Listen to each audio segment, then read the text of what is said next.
Hello, and welcome to the University of Wedding Filmmakers' very first installment of our in-studio interview series, where we talk to other industry professionals willing to share their knowledge and expertise in certain areas in the field of wedding cinematography. Today our talk is going to be centered around the transition from wedding films to corporate video production, brand films and stories, documentaries, etc. And our guest this afternoon is Melissa Dowler, co-founder and global creative director at Long Haul Films, based for the time being here in Boston, Mass. Long Haul Films started in 2010 primarily as a wedding film studio and quickly rose to the top of the pool and has been regarded as one of the city's finest. Melissa, along with her husband and co-founder, Tom Dowler, have won numerous awards and accolades, including an official selection at the Independent Film Festival Boston for their documentary, 24 Hours at the South Street Diner, the Improper Bostonians Award for Boston's Best in Wedding Videography, as well as 2 back-to-back wins for Boston Magazine's Best of Boston Award. Tom and Melissa now have their sights set on a new project, Restarting the Motor City, a feature-length documentary about the innovation and entrepreneurship that's helping to reshape and grow the city of Detroit. Currently, they're running a Kickstarter campaign to help raise funds for the production of the documentary, and just recently hit their target goal of $15,000. If you'd like to contribute to the cause, which I encourage you to do so, visit www.restartingthemotorcity.com. And with that, I'd like to welcome Melissa Dowler. Hi, thanks for having me, Christian. So tell us a little bit about yourself, your background, and how Long Haul Films came to be. So I worked in advertising and marketing for years, first in London in the UK and then in Boston. And I was feeling really burned out on the industry. Essentially, I was working on a lot of brands whose story I didn't necessarily believe in. So I decided I wanted to do something creative as kind of an escape from my day job. And Tom, who's my husband and now business partner, had a background in film. He went to film school, and I asked him if he'd be interested in maybe making some documentaries on the side. So Long Haul Films really started as a filmmaking side hustle that we were both doing around our day jobs, just as a way to have fun and express ourselves creatively. Totally. How did the first wedding come to be? So our first project that we did together was called The Long Haul Project, and it was a documentary series about what marriage means. So we were essentially interviewing couples in different cities and at different stages in their marriage about what they believed in, how they made their marriage work, what the hard times were like, how they got through them. And after filming several of those, it felt like a really logical next step to think about filming weddings. We were already capturing these stories about relationships and love, and we're a married couple. So it seemed like that would make sense. Totally. And so in our first wedding, so we talked about this idea, and I actually had a friend who was getting married in a few weeks, and I said, maybe I'll reach out to her and just see, like, would she want to have us cut our teeth at her wedding and give it a try? And she hadn't hired a videographer and was interested. And Of course. Yeah, she hadn't hired anyone. And so she said, yeah, I'd be happy if you guys want to come along and film my wedding. So we did. And I perished the thought of what we turned up carrying in terms of equipment and with the level of knowledge. I mean, we managed to muddle through, but it's, pretty embarrassing to think about now. Yeah, I think we're all in that same boat. So what were some of your goals starting out as a business, and then how have they transitioned now that you guys are focused a little bit more on commercial work?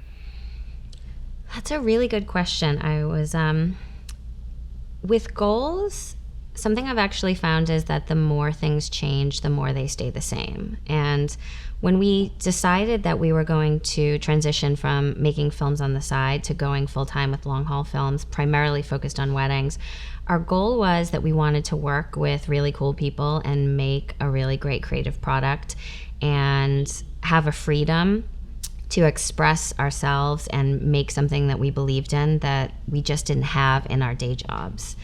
And even as the clients that we work with have changed, and even as the size of the projects we take on change, that's actually still the same goal. We really wanted to found our company on these principles of working on projects and with people who we believe in. So that's fundamentally remained very much the same.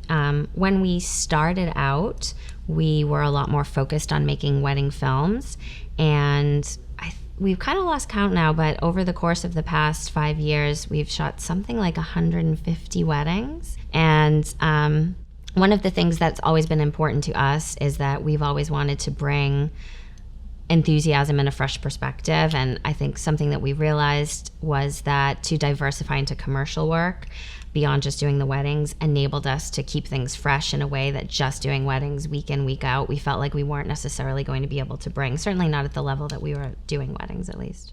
So playing off what you just said about wanting to work with people that kind of inspire you and that are fun and that you want to work with weddings, I know for us what we do is kind of put our best foot forward and try and use our work to attract the types of clients that we like. Same with like your language and how you communicate people, down to like everything. It's all about the branding. Would you say the same is true for your corporate work? How do you try and find clients that fit your ideal client profile?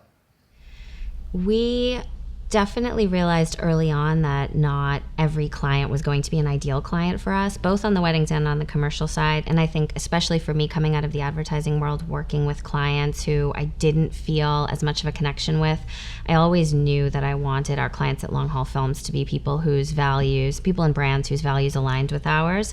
So for us, the prospect and the process of onboarding a client, we really see that as a two-way street. So while the client is deciding, are we the right fit for them as their production partner, we're also making sure that we're asking them the right questions to see, are they a company who we think that we can do great work with?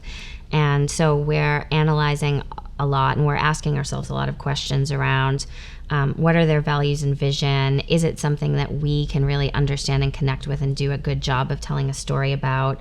How do they like to work, and is it going to sync with our processes? And one of the things we've found is actually we're a small, really nimble company. We like to move fast. We like to take risks. And we need our client partners to be like that too. So we try to have really open dialogue about how we like to work and what we're looking for early on. And if a potential client gets excited about that, we know we want to continue that conversation. Or if a potential client says that might not work too well with how their internal systems work, then we might decide that it isn't an ideal fit.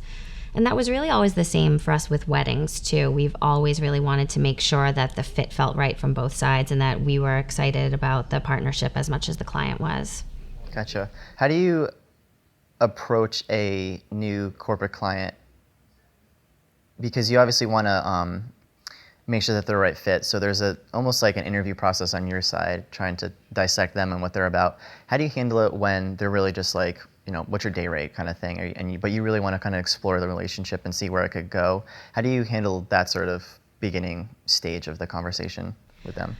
We're really honest with clients when they ask us questions, when they lead with what's your day rate, or with a question that doesn't seem like they're necessarily as interested in us as a partner as they are maybe as just a vendor. So we'll usually go back and say to the client that we'd like to get to know them and their project better before we start to talk about rates. However, we totally get, and we're a small business that hires services too, that some clients have $10,000 and some clients have $100,000, and they don't want to waste your time if right. You're going to charge them $100,000 and they only have 10, and we get that. So one of the things that we will do is we'll share our day rates very early on and explain to them a bit about what a typical project might look like and how we would scope it. So it gives them some comfort early on of the numbers that they're talking about are in the range that we have in our heads. Gotcha. Or, hey, that seems like we're going to be really off base, because we don't want to waste either side's time. But what we don't want to do is lead off by giving them a final project estimate before we've got to know each other. And it's not only just to know if it's a personality fit, but corporate video production is complex, and we found that if you give the numbers too early, there's usually a whole bunch of information that's important that needs to be factored into the cost planning that gets lost. So that's another thing we explain to them too. We want to be able to give them an estimate that's accurate, and that requires conversation. What's one major difference between a wedding client versus a corporate client that you think people should know about or that you discovered kind of early on in that path? Our corporate clients never send us cupcakes. That's a big one. That's a make or break. It is. And what that's symbolic for is the level of personal excitement that clients on the corporate side versus on the wedding side have about their project. For a corporate client, the way that they're looking at it is going to be different. And so that was one thing that we needed to get used to, as we weren't making stories that were always as personal to our client contact. Although in many cases we work with people who own brands and it is actually very personal. But certainly when we're working with more medium and larger sized corporate clients, it's not the same as a wedding where you're maybe dealing with just the bride and groom, or the occasional involved parent might have a few words to say, but essentially your one or two main clients. With a corporate client, many times there are large teams who are involved in the process at different stages. And one of the things that we've found has been key to success is making sure we understand who all of those people are and we have them involved and buying into the process all the way through. We learned really early on about something called the ghost client, who is the person who appears just when you finish the edit and tells you all the information that they wanted included. Yeah, you don't get that so much on weddings, and it's something we've had to put a lot of planning and process around to help us be successful on the commercial side. That's good. So is there a piece of advice you could offer for someone who's dealing with a corporate client and they're afraid of that ghost client? Is that something you kind of make sure all the decision makers are involved in the conversation early on? Yes, and we explain that to clients early on, that in the pre-production phase, when we're documenting a lot of things on paper, it's a really good time to get the senior managers or the people who are really busy and aren't going to necessarily be there for every call or reading every email to be able to weigh in. So we usually like to schedule an initial project kickoff meeting, which is a time when all stakeholders can hear from us and understand what our plans are, and then we can also, most importantly, hear from them and understand what their priorities are. And then we aim to document things, especially on paper along the way, before we ever pick up a camera, just because it's so much easier to get buy-in and make changes at that stage versus once you're in the edit. So definitely something that we talk to clients a lot about. It doesn't always prevent it from happening, but being really transparent and proactive about it early on certainly helps you manage it. And the other thing that we're always clear about with corporate clients is that we do ask for sign off on things in pre-production, and then if there are unexpected changes at the end, that can sometimes incur additional costs, which can be very motivating for clients to want to make sure they get right in the beginning. So from a business perspective, what was it like shifting the majority of your focus from wedding films to more corporate video production? It was actually a big transition because weddings, every wedding has its differences, but we found that we were able to get into a groove where we had clear processes in place that worked for weddings, and 90% of the time it was easy to follow.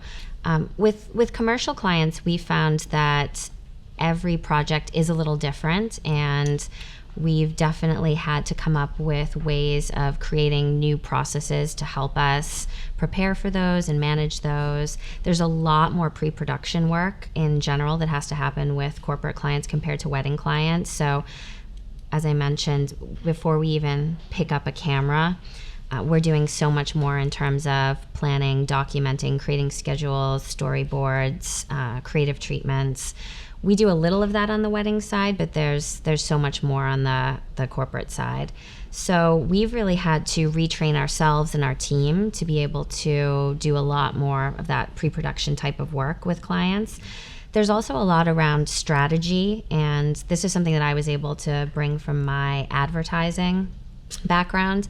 But with a corporate client, in many cases, they have an overall brand, and your video needs to sort of fit in with that brand and their communication and their strategy. So we do a lot of planning with the client up front, and that's required some different mindsets and skill sets in our team. And then there's even things like just how we manage the volume of data and what we kind of gather for clients. So we've introduced like using some new tools that help us and our clients stay organized. So like a project management system called Basecamp, or we have an online review tool that we use called Whipster, which lets clients easily review their projects. So there's just a whole bunch of different ways we've had to approach things to be successful on the corporate side that you take pieces of it for weddings, but you certainly don't have to be quite as in depth. So now what we're going to do is divert our attention really quick to the internet for some viewer questions. So these are from the Facebook forum post that I posted last night and this morning, and a couple people chimed in with some things that they would like to know. So one of them has to do with when you're starting out and you don't necessarily have like a reel. What do you show to people when you're trying to fish for corporate work, and how does that whole first initial contact process happen? I feel like I'm on that Bravo show with the Real Housewives, where like Andy Cohen is like, yeah, I know, this is so exciting. I think that's a great question, because I think this is one of the big things that anyone, whether it's on wedding or the corporate side, faces when they start off, which is, what do I show people and how do I get good? And while I'm not an advocate of working for free, I think that there's a huge amount of inbound marketing that you can do around creating work that you're excited about and you believe in, as a way to help clients connect with you and to be able to show them what you're capable of. So especially with starting long haul films as a side hustle, we were originally picking up cameras and making documentaries about things that we cared about and thought would make cool stories. And I think if someone is interested in getting into doing corporate work, a great way to start to build a reel is to find stories that you'd like to get people to pay you to tell, and go out and make a couple of them. And that could be doing something yourself, just around profiling a friend, or that could potentially be approaching a company who you're interested in and offering to do something for them at a favorable rate, or even in trade. I think that you have to be careful around the parameters that you offer there, but when you're starting out, that can be a really great way of building up your reel and also building up your experience, because there are a lot of pressures on corporate shoots that require you to have certain skills in hand. So it's really good if you can be developing those skills on shoots that you're doing in a little bit of a lower pressure situation than when you have your first big paying client. So I'm a pretty big advocate of kind of finding some projects that you can, and we still do it now. Tom and I just went, we want to do more work around working with makers and people who are working for food and drink brands. So we actually went out and stayed on a vineyard in Napa Valley, and we created a film about the vineyard and used it as a way to kind of market how we could do storytelling in that realm. Nice. Very good idea. So Lee was asking about tackling ownership rights with raw footage, which I think what he means is, what are you allowed to do with both the raw footage after the shoot is over, who owns that, and also where are you allowed to maybe post the video in terms of marketing yourself? So what are your thoughts on that? So I'll start with where we're allowed to post the video in terms of marketing ourselves, which is that we build into our contract that once the piece that we make for our client is approved and shared externally by them, that we then have the right to also share it externally for marketing purposes. Got it. We've really found that 90% of our work comes from people seeing our other work, so it's vitally important to us. And for most of our clients, it's great for them because they're typically hiring us because they want to promote something, so they're happy for people to put it out in every channel. We do have a couple of clients who hire us to create video assets that they use in closed door meetings, like with investors. And in that case, we negotiate a price with them that compensates for the fact that we'll be working on something that we can't share.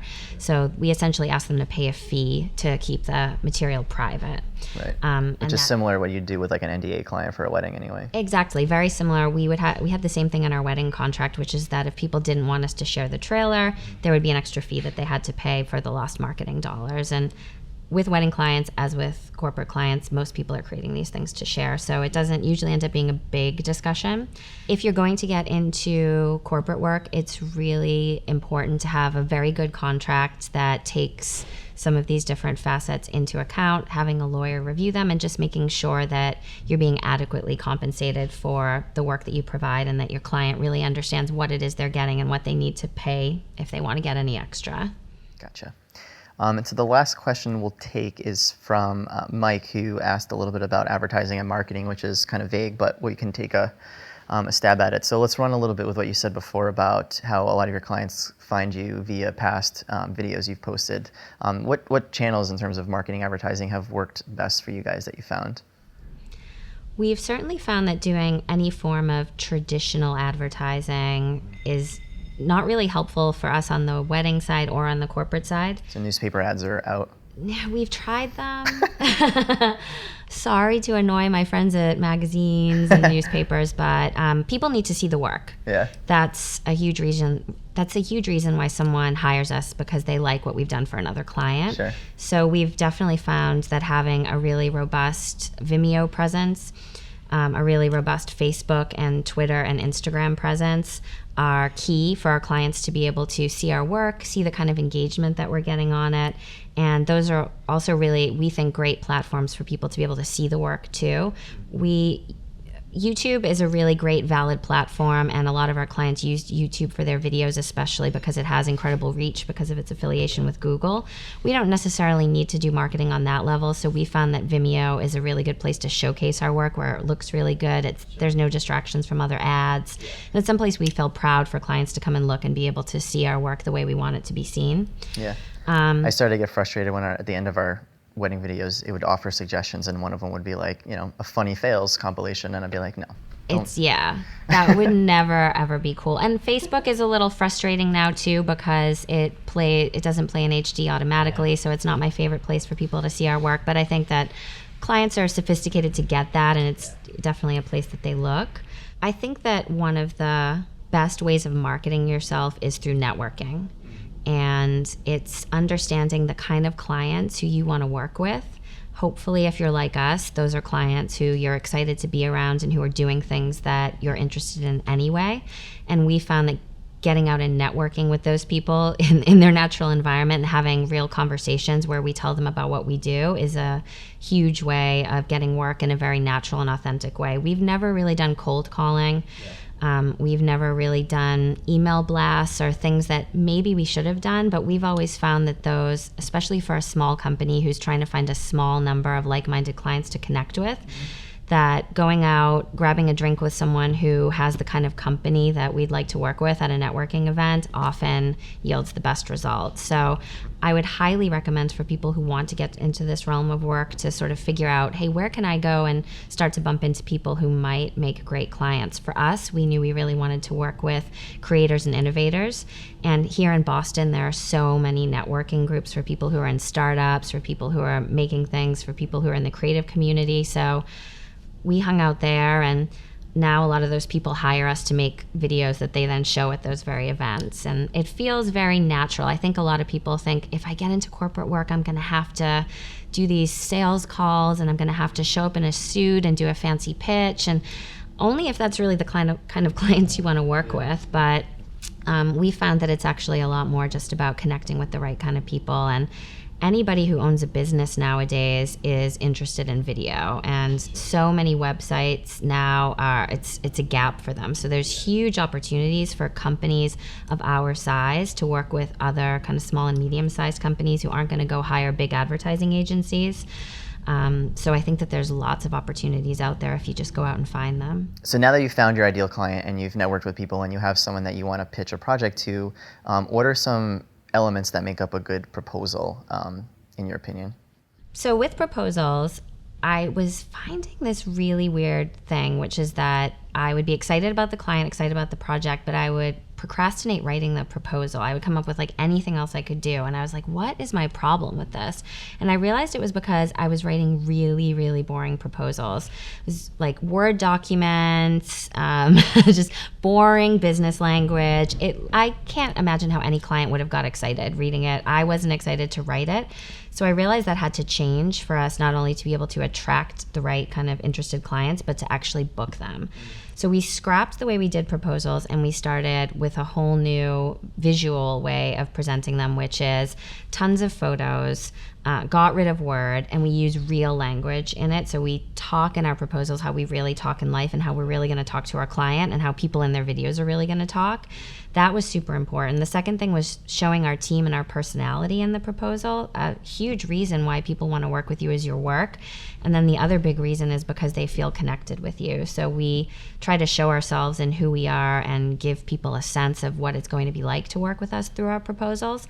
And then it's also really important, once you communicate your personality, then you have to make sure you give them the key stuff that they need to know. And for a corporate client, having a process that you can outline and explain to them how it's going to work is key. People want to hire you because they know that you've done this and have a way of doing it that's going to work. So we always explain our process in careful detail. And then having a really thorough budget and time frame outlined there, even knowing that that is probably something that's going to shift from the initial proposal stage, but letting clients know how the cost breakdown is going to look, what contingencies might be that they need to be aware of, especially in an early proposal, letting people know what the plus or minus percentage could be, because a one-day shoot always seems to become a two-day shoot. You know, a month to do the project always seems to shrink to 3 weeks. So we really try to set up with our clients what to expect and look at potential, I don't want to say worst case scenarios, but just what they might expect if things shift along the way. Okay. And we like to try to not only give people stuff in writing, but try to meet with our clients to present that proposal or meet with potential clients really early on. What we do is, even though it's less personal than weddings, on the corporate side, this is still about communicating what a company or a person is all about.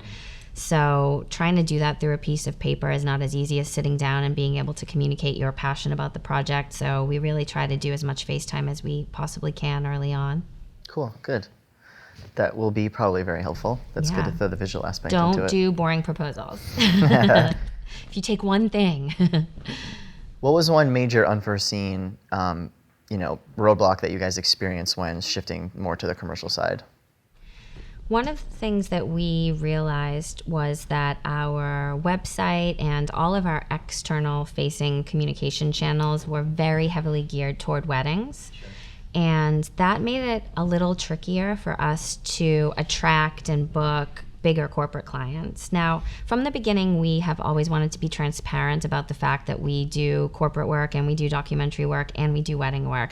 We really believe the three things feed each other. We really believe we would not be the filmmakers we are if we hadn't done so many weddings. And actually, I challenge any filmmaker to shoot a wedding and say that it isn't one of the toughest things. I mean, I think wedding filmmakers are some of the best in the business. So we've always wanted to be really transparent about that. We've never felt like we needed to have separate brands. And we actually feel a huge number of clients have hired us because they've loved our wedding work on the corporate side. There's a lot of women who are planning their weddings who are also hiring you for corporate stuff. So we've had a number of clients hire us on both sides, women and men. So for us, we've never wanted to hide, but we definitely felt when we wanted to shift to doing more corporate work that we had to make a shift with how we branded ourselves and communicated with ourselves. So we actually had to do a pretty big overhaul and relaunch of our website, our Facebook page, and most of our other communication channels so that corporate clients would be able to see that we did weddings, but it wouldn't necessarily be the first thing that they saw, so that we would be able to get them to engage with us early on. So I think that that's something for everyone to think about. If you're really serious about picking up corporate projects, you need to take a look at your website, and if it's 100% weddings, you're probably going to need to find some way of communicating with people in a different way, even if you maybe start off with a one page, like a home page that can be dedicated to corporate clients, or a Facebook page that's just for your corporate work. I think it's really important because those clients essentially will want to know some different information. Yeah. And it's also maybe has to do with like who you're targeting. It sounds like you guys have more of like a middle ground in terms of the guy in the suit and like the cool laid back person, where it's almost like a fusion of the small business, but like they have the money to spend kind of thing. Whereas some people might be just going after the suits and the guys that just need like a talking head for a couple hours, or if it's a conference. In a situation like that, you almost maybe would probably want to consider just a separate site that's just the video stuff. I do totally get that for our clients that we're targeting, it is probably different and easier for us to be transparent about the wedding stuff.